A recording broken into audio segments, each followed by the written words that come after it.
How's it going, Saket? Good to see you again. Great to see you as always, Joe. Always Yeah, good catching up. Yeah. yeah. It's like a nice day out where you are, so it should be a good podcast. Yeah, sunny California right here in San Mateo at my Nice. office. That's so cool.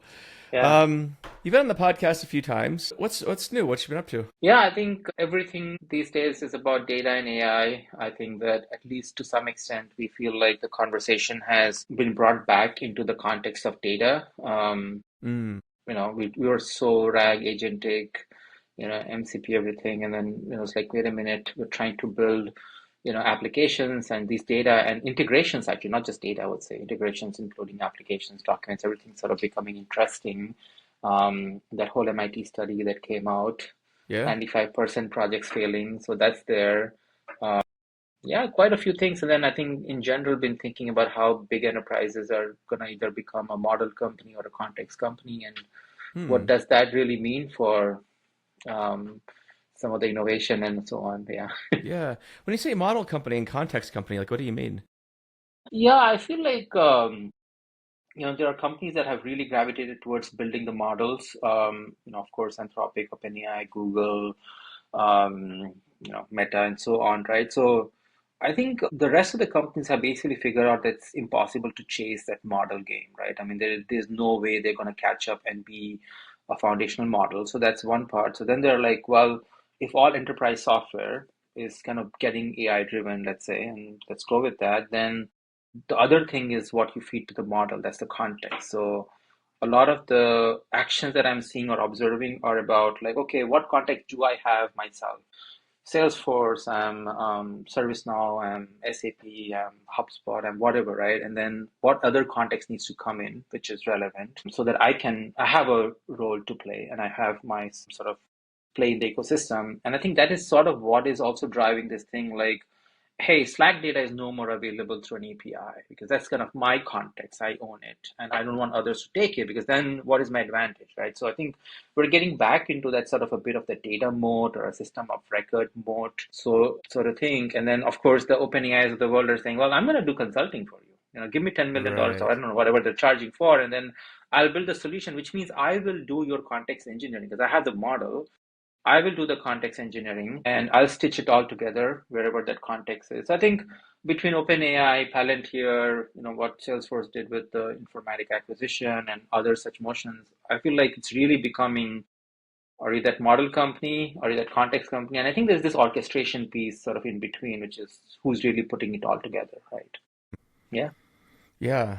That's interesting too that you bring up the context and that context. Some of the listeners, the context can mean a lot of things these days. I think the context of your company. It could be context window. It could be any number Yeah. of other things. So it's yeah, but you're absolutely right. And I think that GPT-5 sort of started proving this out, where the model was better-ish, but it wasn't the like last year. The hype was like we can keep scaling this. It'll be AGI. It'll be Orion. Whatever. Yeah. Right? The project was last year, and then now it's like, well, it's better at routing your question to different types of models. And so I think we're hitting Yeah.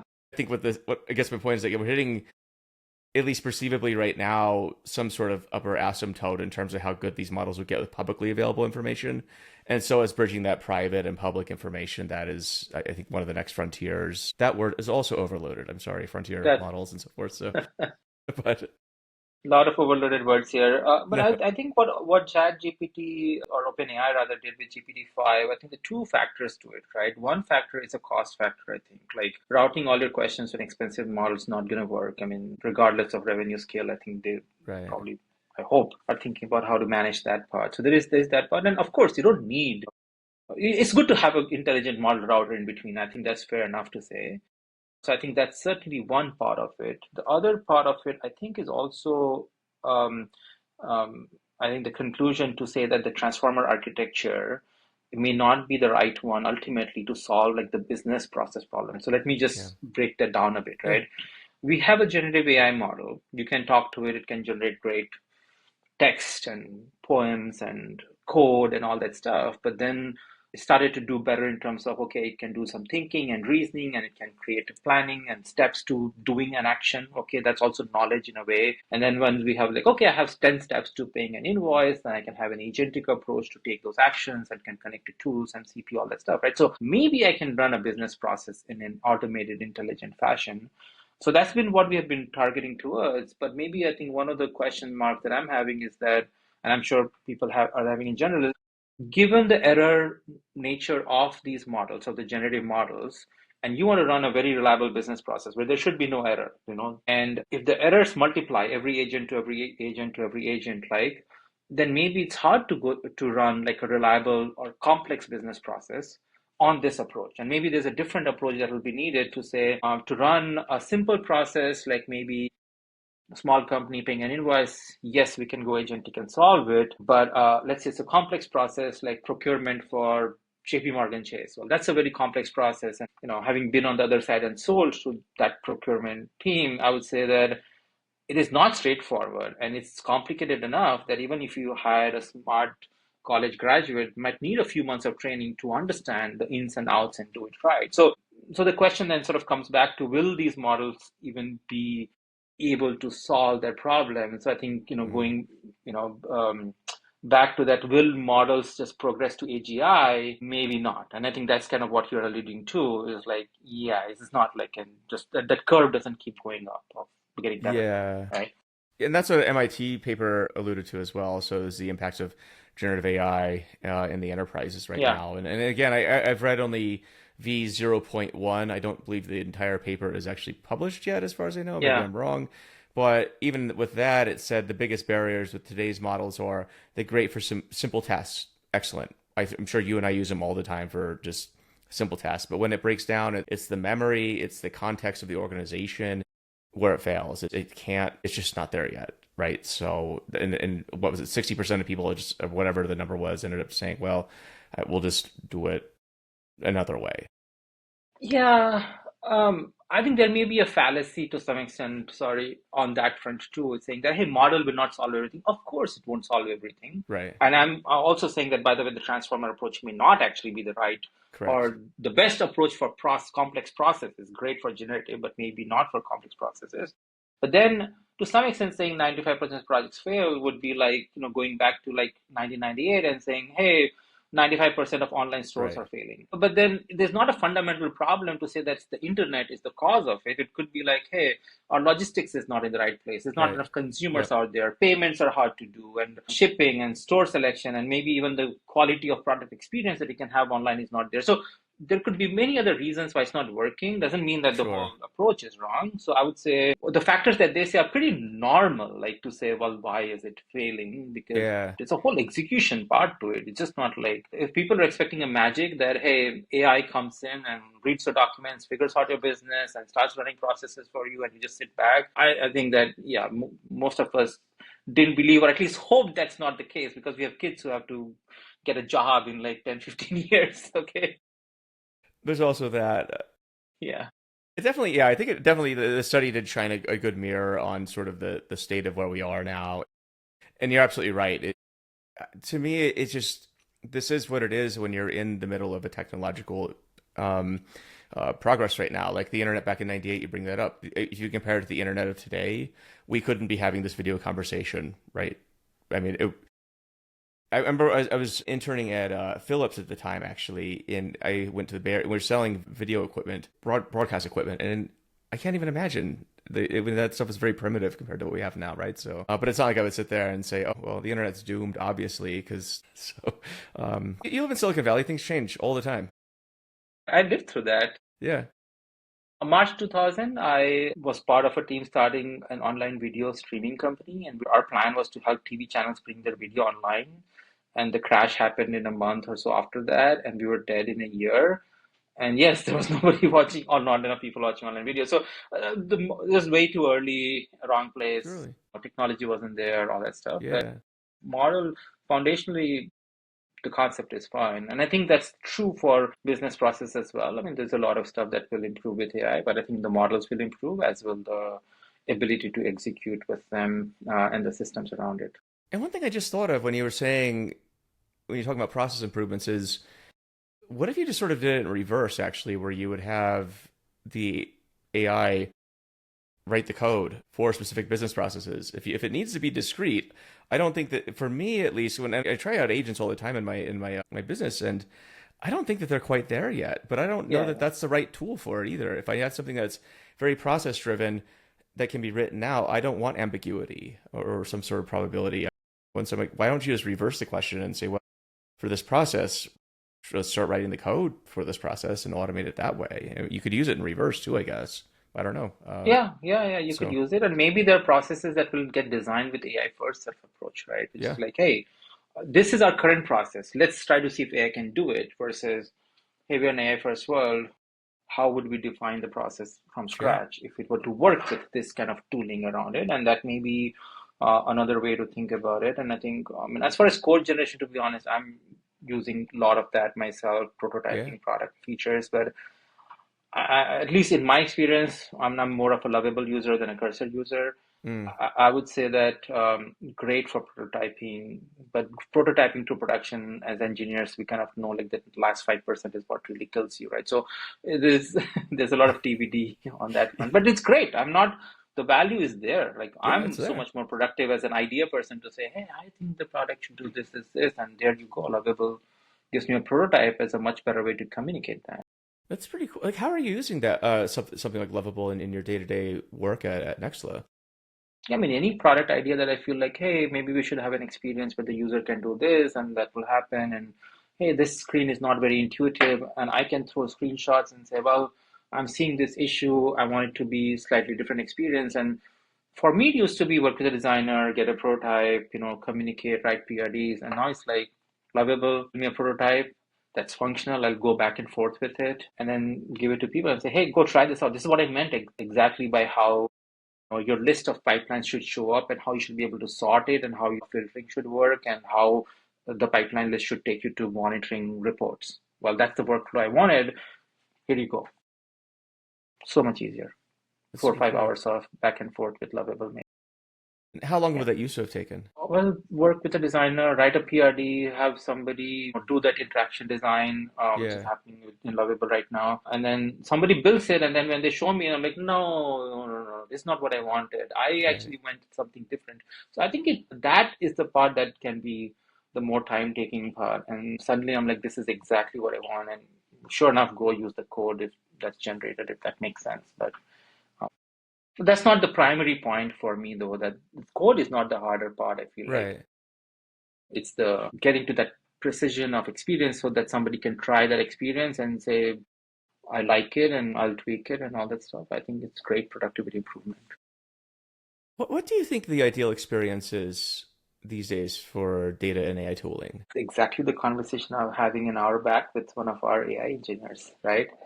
Because we are going very much like I feel like software engineering is going very much like vibe, like talk and express and say this is what I want and then tweak it. And I think data engineering is going the same way.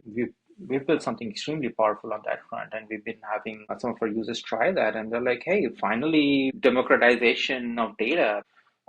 I'm not an engineer, but I understand how to work with this. I think, actually, to be honest, and that maybe I would love to hear what your thought is that when I'm using that experience to build a pipeline or a data product or hey, generate me an API to this, because we also our product is a SaaS service, right? So whatever you build is immediately production ready. So I'm not hitting that problem that I said with Lovable. That's the prototype, and I have to still get into production.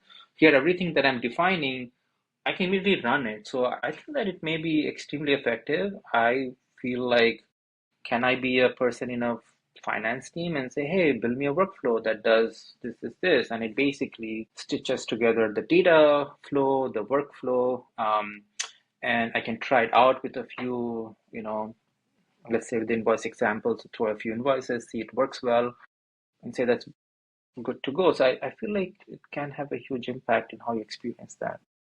Yeah, that's interesting. How, oh, what were you gonna say?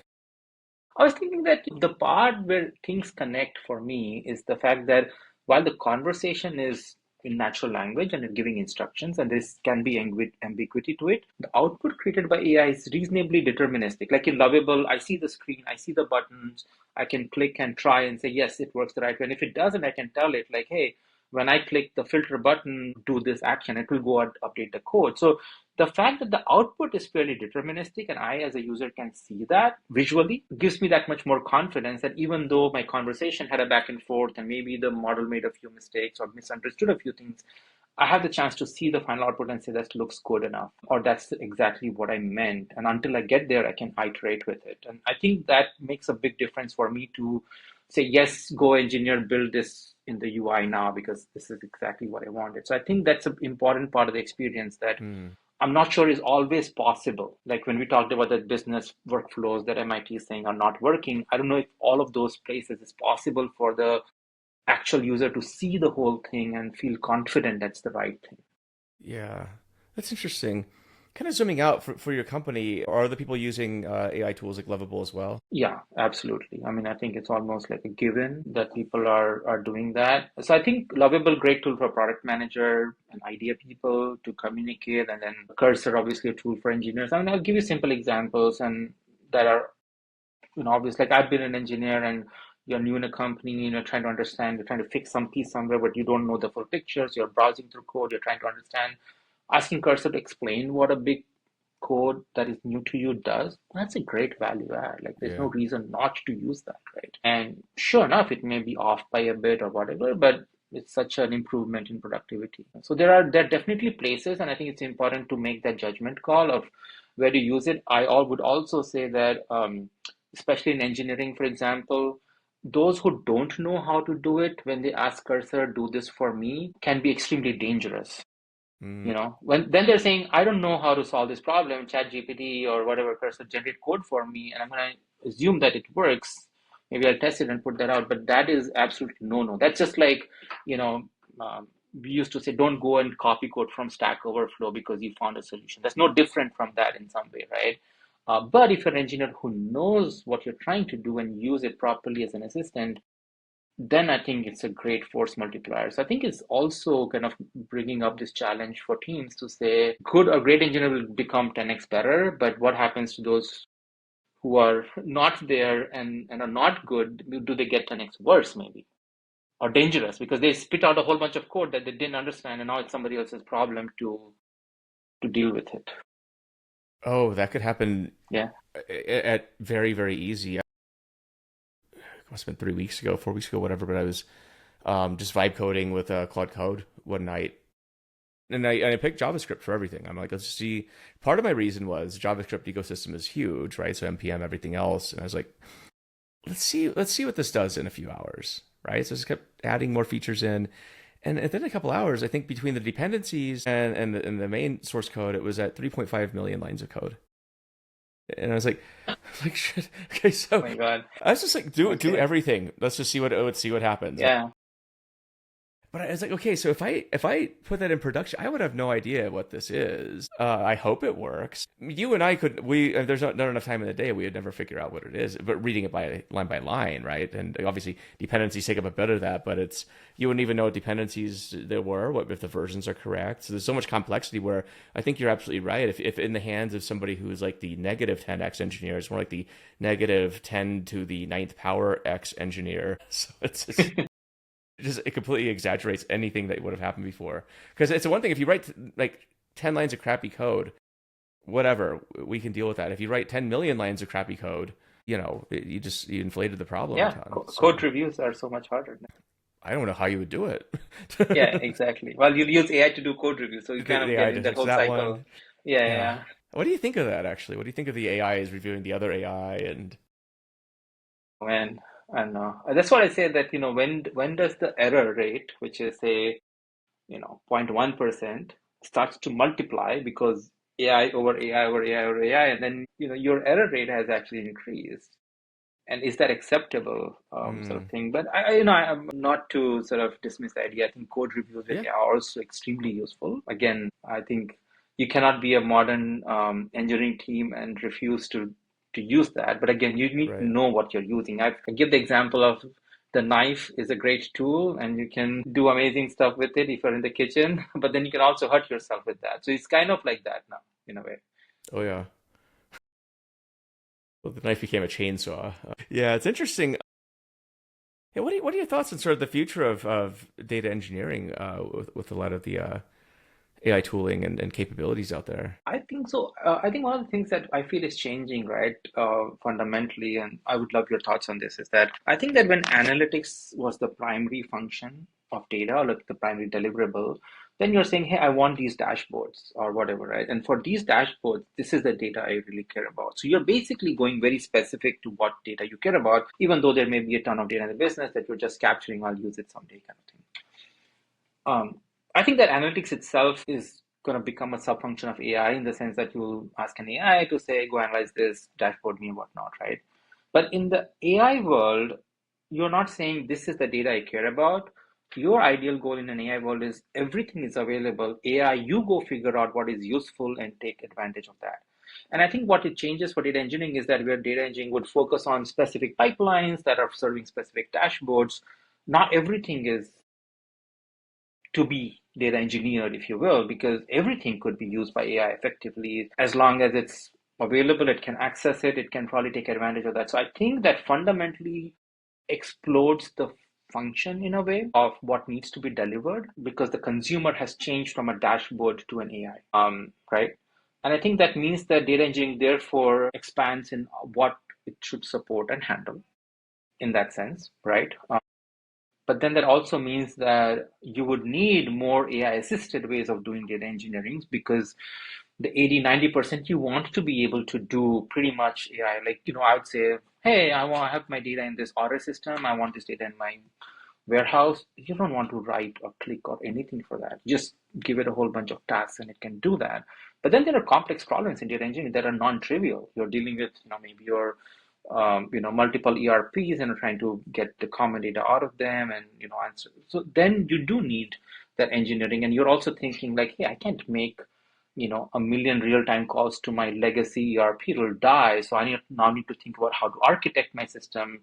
And those architectural questions still have to be answered, right? And so I think that data engineering kind of becomes more like, I think you got to be, again, focus on that set of the problem because that 5-10% of the problem space is going to get bigger because you want just everything there. But I think it becomes maybe more interesting if people take that approach and don't have to deal with the cookie cutter set of use cases, I hope.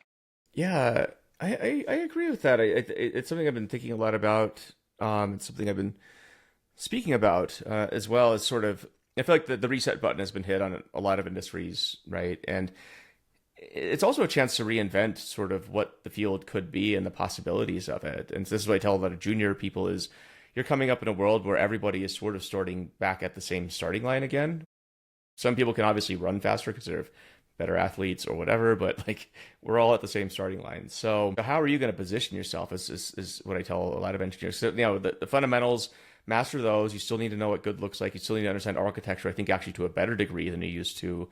I'm actually urging people to read books like Clean Code, for example, which I was rereading the other week, and I felt like that was probably more important than ever to understand what does good code look like versus pretty crappy code. So your assessment of like, I think what you're saying is the world's become more complex though, right? So you have multimodal data sets. You're trying to tie everything to legacy systems. So MCP is going to be a very fascinating thing, or so whatever happens to come after that. I don't know. We're still in early days. I can't tell if MCP is the equivalent of what JavaScript is today, or was back in the day, where it's sort of thrown together. And I think JavaScript was done in like a day or two, or maybe a week, from what I understand. But it just sort of fit a purpose for the browser at the time.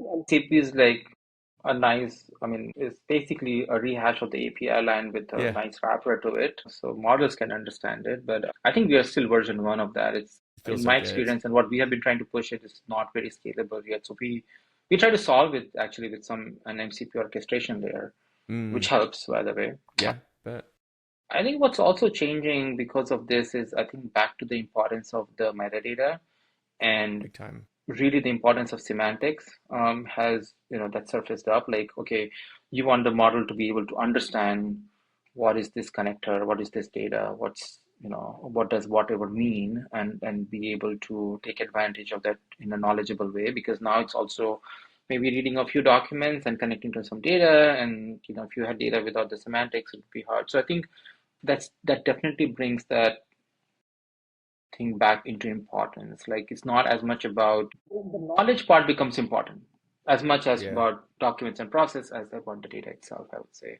Because ultimately, when we are saying context engineering, right? I mean, you were alluding to that, like in sort of the meaning of that word. I mean, context is basically an evolution from prompt, and we're telling the model, hey, here's a prompt, and by the way, RAG was like, here's a prompt, here's some information, go answer me a question. And now we're saying, well, here's a prompt, here is some information, here are some tools that you can use, here's some memory that we can have, like, all of these pieces together. Of course, context windows have gotten bigger, so there's more information there, but that's kind of what we're saying is effectively that context engineering part, right? Which is like stitching the context itself is an engineering in a way, because you're trying to put so many pieces together. And then when you take all of that and, attach a model to it, turns out that's one piece in a bigger puzzle.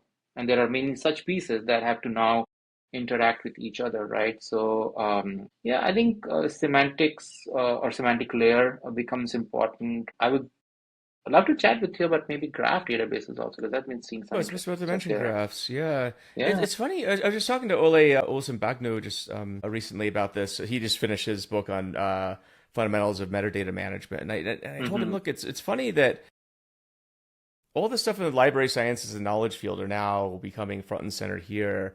Whereas a few years ago, data people had no earthly clue. It's like graph database is cool, whatever. Some people obviously used them, but metadata was one of these things where it's like cool, whatever.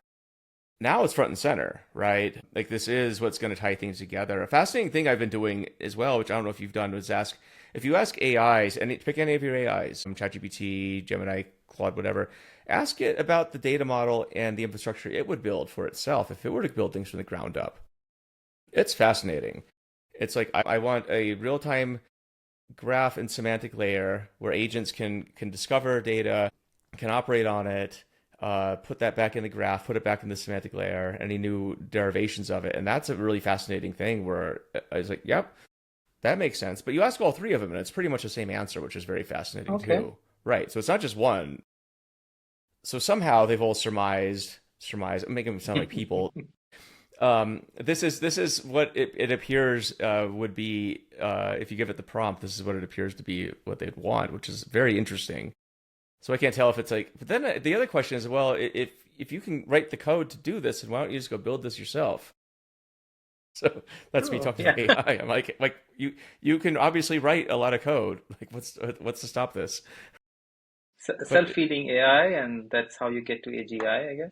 I guess so. But the knowledge graph was an interesting one where it is definitely one of the pinnacles. And this was brought out with my friend Juan Cicada a couple of years ago. He did some research on, again, the LLMs at the time were a lot more primitive. This is probably on GPT 3.5, I think was 2 years ago. But even then, the ability of the LLM to, this is about Texas SQL, for example, right? Texas SQL had like a less than 20% success rate based on his benchmarks. With knowledge graphs, it brought it to basically a coin flip, which is better-ish. So, but it's getting better now. I mean, that was a couple years ago. So, yeah. Yeah, yeah. What do you think about knowledge Yeah, graphs?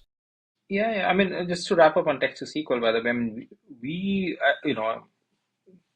sorry to be self-publicizing, but we started No, this it's fine. whole approach of integration to be metadata driven. And we're like, hey, if we can understand the data and the underlying sort of signals, we can build connectors more easily. We can model the data automatically. And we're solving this whole variety of problem, like how do you connect to a whole variety of systems and figure out what is that common structure to feed it into and make consumption easier. That we're Mm, very consumption focused, or we're still very consumption focused, right? And I will tell you that when we leverage all the metadata that we've been capturing historically as part of a semantic layer to do text to SQL, even in recent tests, we're outperforming some tools that do text to SQL specifically. Like they're designed for, we didn't even do anything. We're just like, hey, here's all the knowledge that we have about this, and then you sort of ask the model to generate SQL to it, and it's just better at understanding like, oh, this attribute, even though the values are like these, is actually same as that other attribute in the other table. So okay, this is how. So it's interesting what the semantic layer can do in that way. So I totally agree with, Juan's assessment on that. On the knowledge graph, I think it's been quite interesting and revealing for me. So in some ways, right? So I was just been thinking about this whole thing, right? We have vector databases, and vector databases are great at similarity, right? Which is going to say that, hey, this and this is similar, great for various types of operations, and we've been using that in the RAG approach clearly, right? Graph databases, on the other hand, are not doing similarity. They have deterministic information that these two things are related for a fact. While same information a vector database may say that these two things are similar, maybe close to each other, and maybe the model thinks they are related, but in a graph databases they may be close but not related, right? So I think it gives a set of deterministic information, which is great for a probabilistic generative system because it has confident information versus a little bit of a guesswork in there, right? And therefore, I think always think about how the errors are multiplying ultimately, and your Yeah. final outcome is a little bit off from where you wanted it to be, right? Graphs are very powerful in that way. I think the challenge that I feel with graphs is that how do you populate the graph, right? I mean, see, the vector databases are easy to populate. You just ingest stuff, you generate the embeddings, happens sort of automatically. So it's an easy input. And usually when you have an easy input in any system, the output, you lose something there, right? Now you have great reliable output from a graph database, but then the input is also harder because building those relationships, somebody has to do that. And so if you think about LinkedIn has a great graph or knowledge graph of companies and people and jobs, and Facebook for people and interests and whatnot. Great, those are fine. But in my business, when I'm doing stuff, how do I get the graph to be populated with that sort of information? And it's not easy to have that sort of done. And I think there's huge value, but I think there's a challenge would be like getting information into it. But if you have that, and if people could build standardized, like well-defined graph relationships and whatever for specific industries, let's say people and their financial portfolio and the companies related to that, whatever, right? So then it can become very powerful. So I think I'm just curious what you think from the data engineering side, like graphs, powerful deterministic information. How do Well, you I think it's really make it work? powerful. And it's actually a question I brought up with Paco Nathan last year, who was really big in graph and neural nets. But we're talking about graph rag, I think it was. And I was like, well, at some point, why don't you just use a graph? Like, why do you have to have this other thing in front of it? But getting the data in is so it's interesting. The I think for me, it would come back to how well the data would be modeled, say in the systems of record or the source systems that underlie it, right? In a graph, I think, an RDF, if I'm not mistaken, I think in Juan's book, he described it as the one he did with Oral Lassila.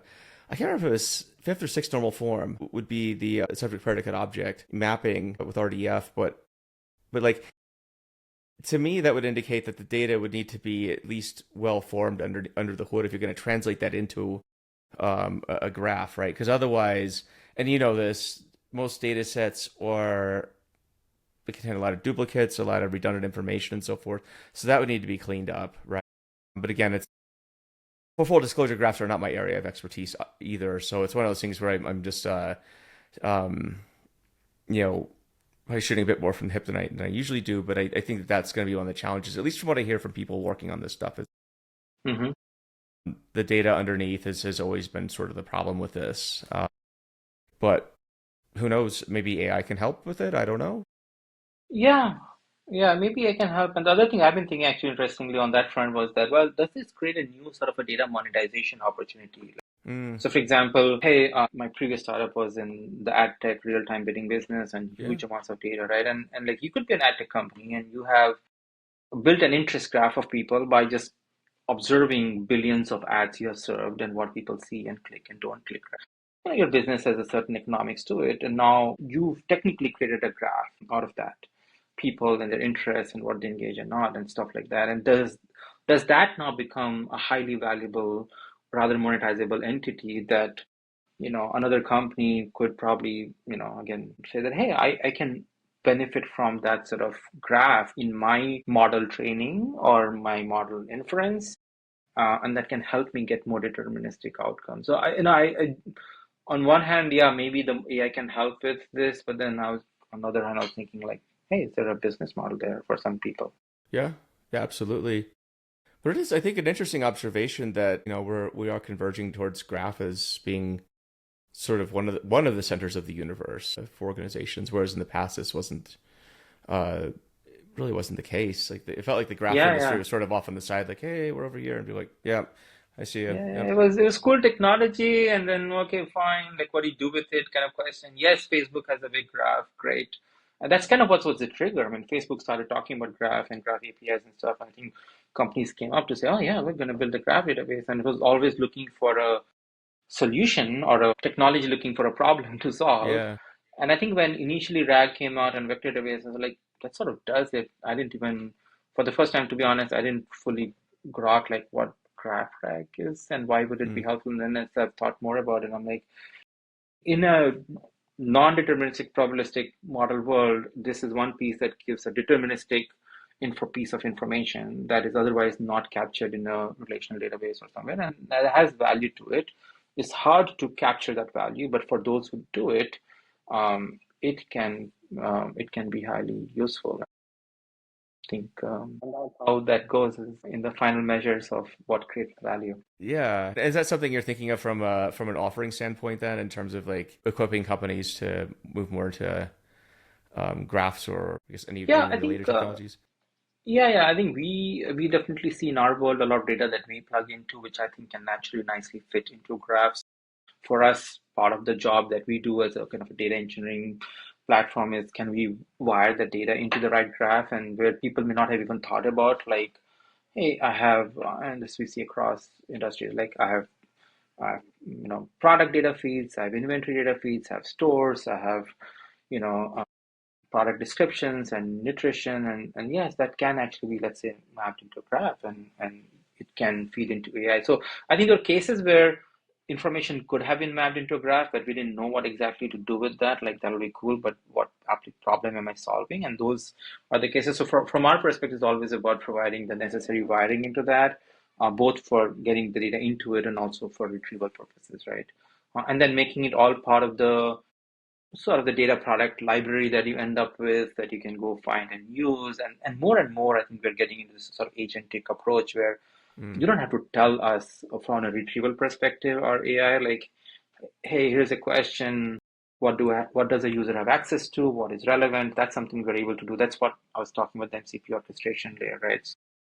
So take care of that. So I think, yeah, our job is to make sure that data shows up in the right place, in the right format, at the right time, and to that end, yeah, absolutely, that's something that we have put work towards. Yeah. Yeah, the But orchestration's yeah, an interesting one.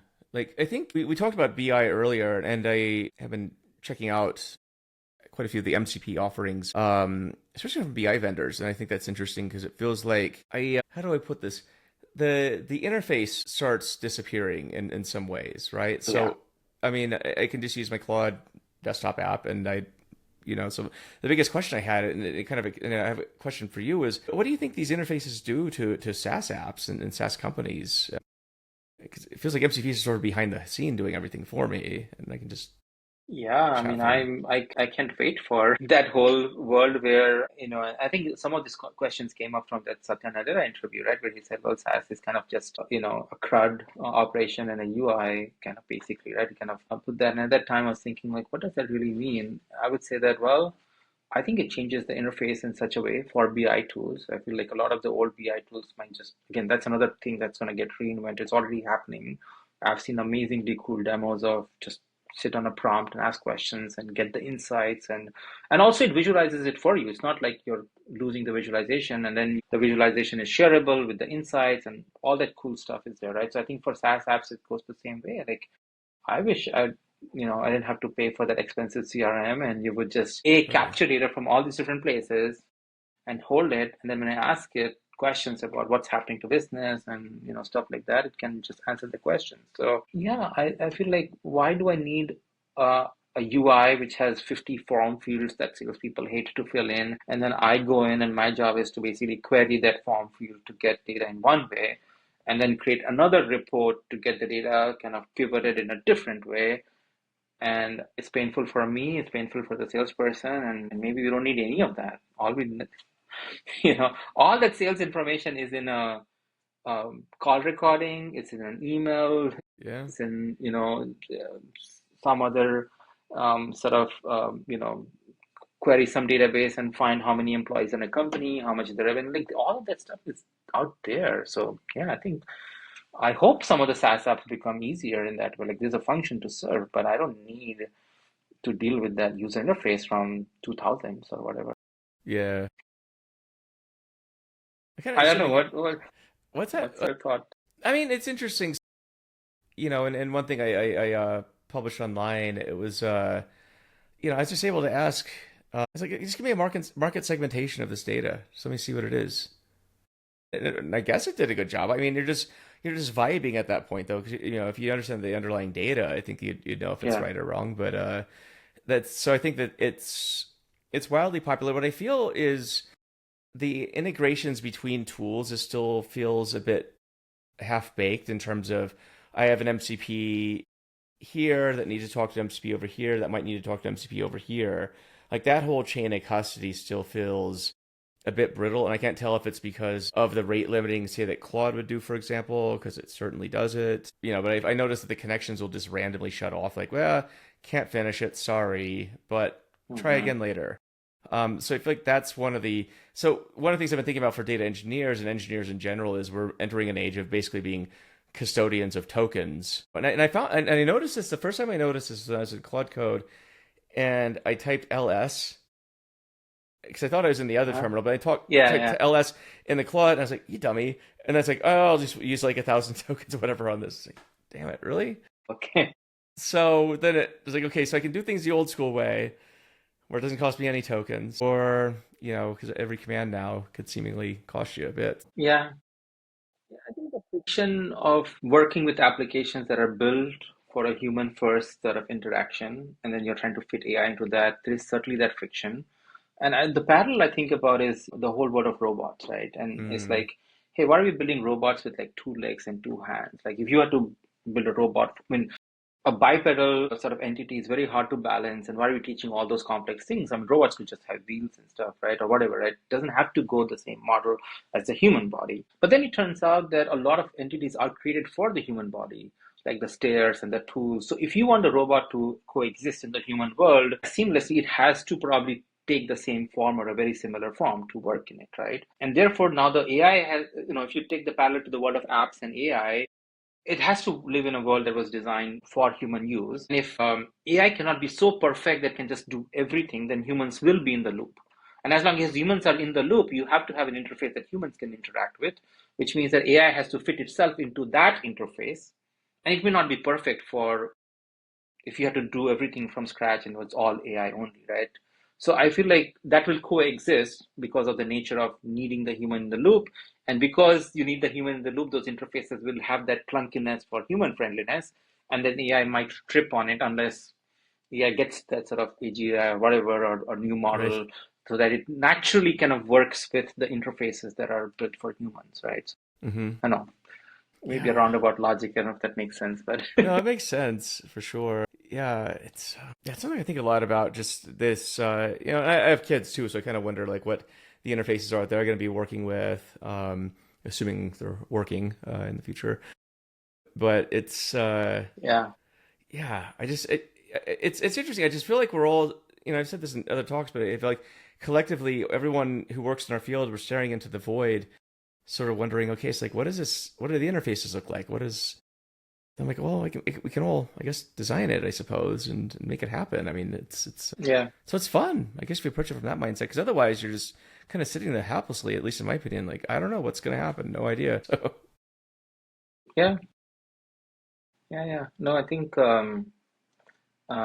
there's some problems that will definitely get solved better. And I think at least as I was saying in the case of data engineering, right, because of yeah. AI, you suddenly want to wire everything to it. And I think that creates, I would say, more work. And then you do need that AI system to take care of some of the stuff. So I think that at some level, I also see that sort of previous iterations of what we have seen, like new technology also creates new ways of working things and reinvents things, and it creates Mm, maybe more opportunity. Might actually be the case. We'll see. But for sure, as you were saying earlier, all the knowledge jobs are getting re-architected, and whether it's a software engineer or a data engineer or a marketing person, right? I mean, we marketing. see that marketing is an easy example to understand. writing content and creating campaigns and doing creatives and messaging. So you would still need marketing, but how that job gets done changes, right? And I think that goes to almost every knowledge job. And we're here to figure out how that re-architecture happens, maybe play a part in that. And talking about kids, yeah, they will probably figure out, because human beings have to do work. I mean, you can't, you know, even, if I was given, and I'm sure you're given a choice, just sit and do nothing for 3 months, you'll just get restless. So bored. To not exactly after a few days of hiking, and for me biking, and whatever, I'll be like, okay, I need to do something. So yeah, we human beings do need work to do. So hopefully I will leave enough work for Yeah, I mean, as I said for about my others to cat, I take have care of. a remote cabin in Wyoming that I go to, and Yeah. it's very peaceful. There's more animals than there are people up there. The only sound is silence, which is kind of interesting. Like I don't know if you ever heard like pure silence, but it's very interesting. And it's the kind of place I can go up there, and I've done this countless times. Go up and just read a whole book in a day, and it's fun. I mean, I like to build stuff, right? Whether that's writing, and I consider writing to be building and creating and all that. But it's yeah, I don't know. I don't know. I couldn't. I can't sit still for like 3 hours, So I don't know. And reading a book to me is activity. That's actually it takes a lot of Yeah. brain Yeah. power to do that. Like you're kind of tired. But yeah, I don't know. It's yeah, you have to do something. I mean, I've been telling my kids, and I was actually hanging out with my friend the other day he's like 75 and been a lifelong carpenter, and it's interesting because in his field, he can't find anybody any Mhm. young person. No young person wants to go into construction work and actually do handy stuff. And I tell my kids, look, the trades are it's a perfectly good trade. It's a perfectly good area to get into. If you know how to run a business, you can make a lot of money. If robots come, you can use robots for your company. I don't care, but it's Yeah. so. But people are always, if you look at the things people need in civilization, like water, shelter, electricity, etc., like these aren't going away anytime soon. Like you in no situation. So like figure out the basics. At least you can make a livelihood, if anything. Yeah. No, I'm surprised. I mean, I think I do some woodwork, and I think that gives me a That's lot of cool.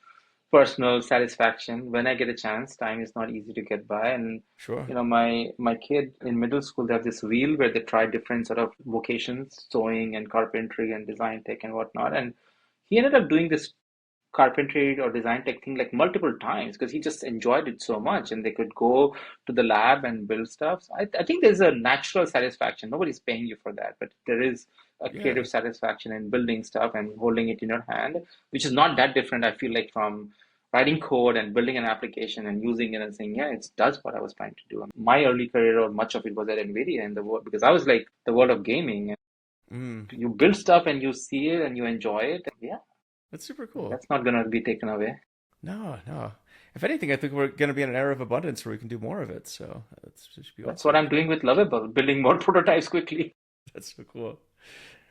Well, it's always good to talk to you, man. Yeah. Yeah, same here. Every chat we have, I walk away feeling a bit smarter and yeah, it's good. So if people want to find out more about you, how can they find you? I'm on LinkedIn, easy to find me. And if you see my name with Nexla, you'll know that's the right person. Okay. Yeah, There are quite a few sockets on LinkedIn. So, but awesome, man. Hope we get a chance to hang out again sometime at one of the conferences or wherever. absolutely. It's always a pleasure chatting with you, Joe. I'm always learning from you, and Cool. I look Likewise. forward to these discussions. Yeah, Cool. I'll have to have you thank on you. another time. So, all right. Have a good one. All right. Take care. Too.